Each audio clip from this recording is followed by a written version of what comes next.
Right now, there's a big spotlight on missing and murdered indigenous people in Arizona. Things hit a boiling point when 14-year-old Emily Pike was found murdered outside of Globe after disappearing from her Mesa group home earlier this year. And amid vigils for Pike and calls for justice, I-Team reporter Erica Stapleton is looking at what the state is doing to address these kinds of cases.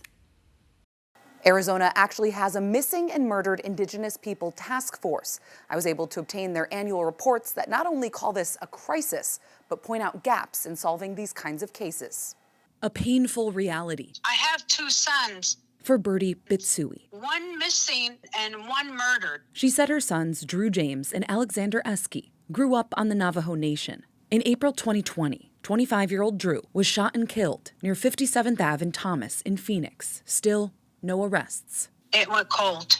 2 months later, in June 2020, 37-year-old Alex went missing near Kayenta and hasn't been seen since. Try to be strong because I have to find answers for them.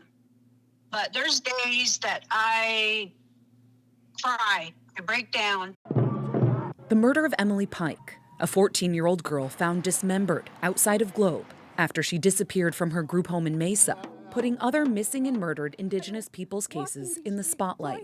These communities are deserving of more resources, more time, more airtime, more attention. Elaine Breland is the chief prosecutor for the Salt River Pima Maricopa Indian community. She's also on Arizona's Missing and Murdered Indigenous People Task Force, formed by executive order in 2023 by Governor Katie Hobbs. So far, the task force has issued 2 annual reports to the governor, highlighting in part the difficulties of solving these cases, including poor communication between law enforcement and tribes, questions about who gets jurisdiction, and a lack of data, particularly when it comes to missing kids. It's very difficult to solve a problem when the data that you need to know the gravity of the problem literally doesn't exist.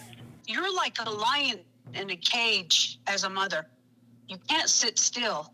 Birdie says there's been a recent break in her son Alex's missing persons case. The vehicle that he went missing with was found.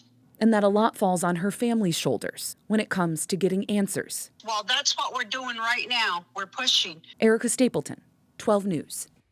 Erica, thank you. New